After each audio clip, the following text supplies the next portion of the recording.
partiamo. E devi premere perché sia acceso. Un benvenuto a tutti e un grazie agli amici maladensi che hanno scelto anche quest'anno Palazzo Ferrofini per presentare l'edizione 2025 di Amalo Festival, evento che da giugno verrà a snodarsi un calendario ricco di appuntamenti fino al prossimo novembre. I numeri delle scorse edizioni in crescita confermano come Amalo sia innanzitutto un invito a stare assieme, a riscoprire la gioia di stare con gli altri e vivere momenti di divertimento intelligente e di grande qualità, come dimostrano anche gli artisti che si esibiranno quest'anno. Devo fare i miei complimenti all'amministrazione comunale di Malo, all'assessore Silvia Berlato, al sindaco Moreno Marsetti, che hanno creato questa iniziativa riprendendo in mano una cosa che era molto diversa e sicuramente molto meno frequentata. È un'iniziativa che si rivolge anche a un pubblico eterogeneo con una programmazione artistica multidisciplinare che valorizza luoghi cittadini e che, cosa non scontata, è totalmente gratuita, con l'obiettivo di avvicinare ed educare il pubblico di qualsiasi età alle discipline artistiche attraverso il sostegno di una cultura libera e fruibile per tutti. A dare uno sguardo ai nomi presenti quest'anno si conferma una trasversalità dell'offerta, che è uno dei caratteri vincenti di Amalo, che conduce lo spettatore in un viaggio tra ironia, comicità, spazi di riflessione. Penso ad esempio alla serata che vedrà insieme sul palco Gino Gastaldo e Paola Turci con un nuovo progetto dedicato alle voci femminili che hanno segnato la storia della musica italiana, celebrandone il lascito e l'influenza. Poi penso allo spettacolo Storia, una storia di migrazione e amore attraverso la trattazione della nostalgia dell'emigrato, della ricerca della propria identità, della dignità della donna e una riflessione interessante sui temi di attualità. Direttamente da Zeli gestisce la notizia Fabrizio Fontana, che porterà in scena i suoi personaggi più famosi, su tutti il notissimo James Tont. E infine, impossibile non citare due nomi monumentali della comicità italiana, Massimo Lopez e Tullio Solenghi, che sono certo non tradiranno il loro pubblico portando sul palco il loro sguardo acuto e la loro ironia pungente. Quella di Amalo, insomma, è una formula vincente perché sa parlare a tutti, sa far divertire e riflettere, coinvolgere con leggerezza, lasciando spunti di osservazione sulla realtà. Si torna a casa con il sorriso sulle labbra e con l'animo più propenso a osservare il mondo che ci circonda. Grazie veramente quindi all'amministrazione comunale, agli organizzatori, al pubblico rivolgo l'invito ad approfittare del bel calendario e di appuntamenti per passare sicuramente serate piacevoli e in compagnia di amici e magari anche fare nuove amicizie. Assessore Berlato, prego. Grazie Presidente, buongiorno a tutti. Ringrazio appunto la Presidenza del Consiglio regionale per l'opportunità offerta al nostro Comune. Ringrazio anzitutto il Sindaco Moreno Marsetti, la mia giunta che mi sostiene in questo progetto che è nato con l'amministrazione appunto attuale Marsetti, è nato esattamente 5 anni fa, siamo alla quinta edizione, un progetto, io lo definisco con molta umiltà ma futuristico, nel senso che nel nostro comune prima di oggi, prima di questa amministrazione appunto non si era mai osato così tanto. Sicuramente c'è stato un grande impiego di risorse rispetto appunto risorse di bilancio rispetto a prima, ma i risultati sono altrettanto, anzi vanno oltre le risorse che sono state impiegate. I risultati chiaramente non sono conteggiabili a livello finanziario, ma sono molto più importanti e sono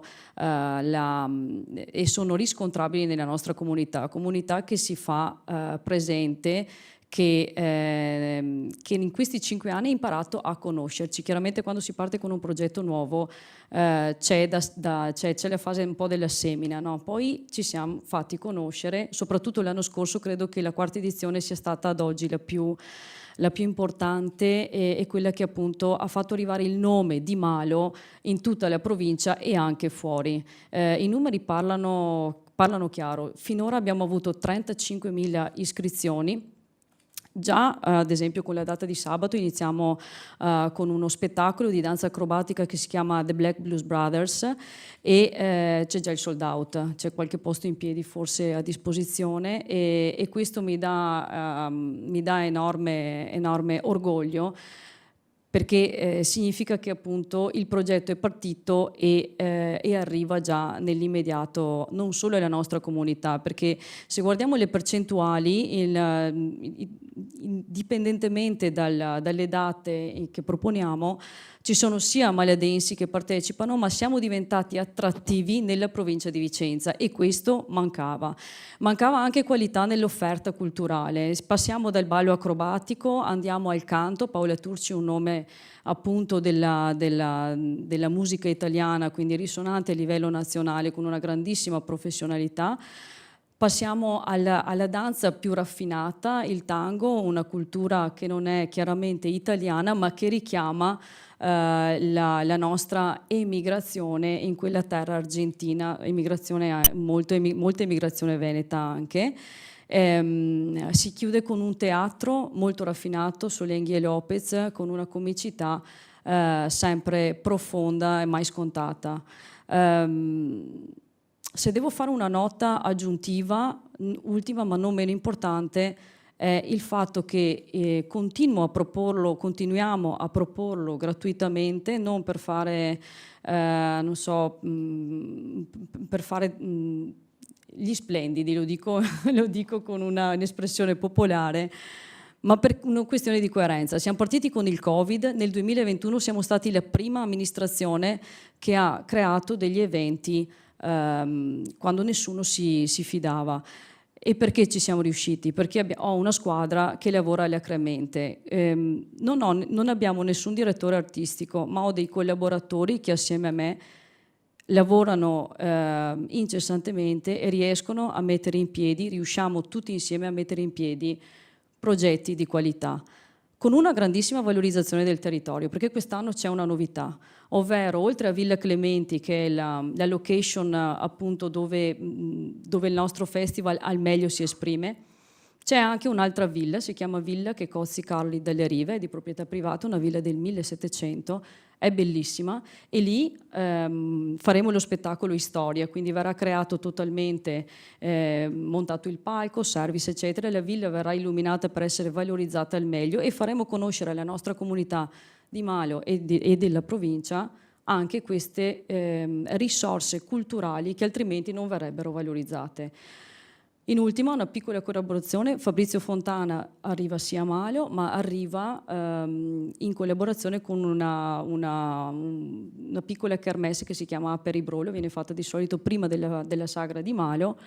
Sono dei giovani, giovanissimi, che si mettono in gioco e che mettono in piedi una settimana di eventi culturali e sociali. Ci hanno chiesto quest'anno se volevamo collaborare, molto volentieri lo facciamo, quindi Fabrizio Fontana si esibirà in un brolo, esattamente, senza nessun tipo di problema. Ecco, ringrazio veramente la Regione per avermi dato la possibilità di portare questo nostro progetto in continuità rispetto a quello che c'è già stato, insomma.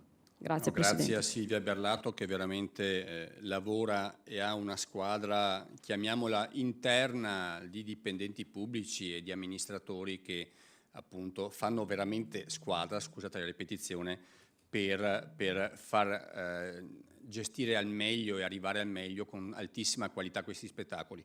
Sempre rimarcando le parole dell'assessore Berlato, veramente Malo è diventato un punto di riferimento per la cultura ben fuori dai confini maladensi, per tutto l'Alto Vicentino, ma come diceva lei anche per l'intera provincia di Vicenza e oltre, proprio per la qualità degli spettacoli proposti, per la varietà dei temi che vengono affrontati, ed era una cosa che sicuramente nel panorama estivo dell'Alto Vicentino va a colmare un vuoto che altrimenti appunto lasciava fuori una parte importante del nostro territorio. Proprio su questo chiederei una chiusura finale al Sindaco Moreno Marsetti, che è anche Vicepresidente della provincia. Prego, Sindaco.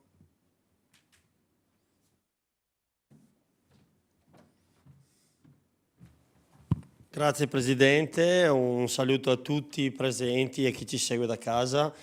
È veramente un onore essere qui a portare a conoscenza quello che è un evento che parte con la mia amministrazione, quindi oggi conta la 5ª edizione, parte post-Covid e che ha visto, grazie al lavoro importante fatto dall'assessore e dal suo staff, dagli uffici del nostro comune, un investimento culturale con un panorama culturale importante che ha visto personaggi conosciuti nel mondo dell'arte, nel mondo dello spettacolo, nel mondo della cultura venire a Malo, cosa che fin prima non si faceva.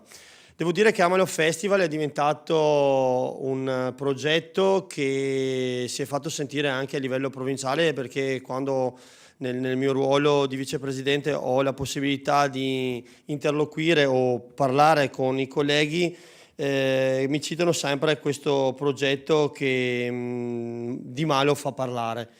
Quindi quello che posso dire oggi è un grazie allo staff, all'assessore, a chi si adopera per portare cultura, ma soprattutto far conoscere Malo, perché attraverso la cultura, come abbiamo sentito prima dall'assessore, abbiamo dato la possibilità di conoscere quello che è un paesaggio maladense noto di storia, da Luigi Meneghello, dalla Santa Libera, da Villa Clementi, alla Villa Checozzi, anche se privata, ma ha un valore importante artistico di rilevata conoscenza provinciale e non. Quindi io ringrazio ancora chi si adopera, ringrazio il Presidente del Consiglio per essere molto attento a quanto fanno i comuni di tutta la provincia di Vicenza, perché veramente è un'attenzione che non è da tutti, quindi ringrazio ancora il Presidente del Consiglio per questo. E non posso che invitarvi a Malo al primo spettacolo sabato con la prima delle giornate di Amalo Festival. Grazie. Grazie Sindaco, quindi appuntamento a tutti sabato sera questa settimana a Malo, per Amalo Festival. Arrivederci.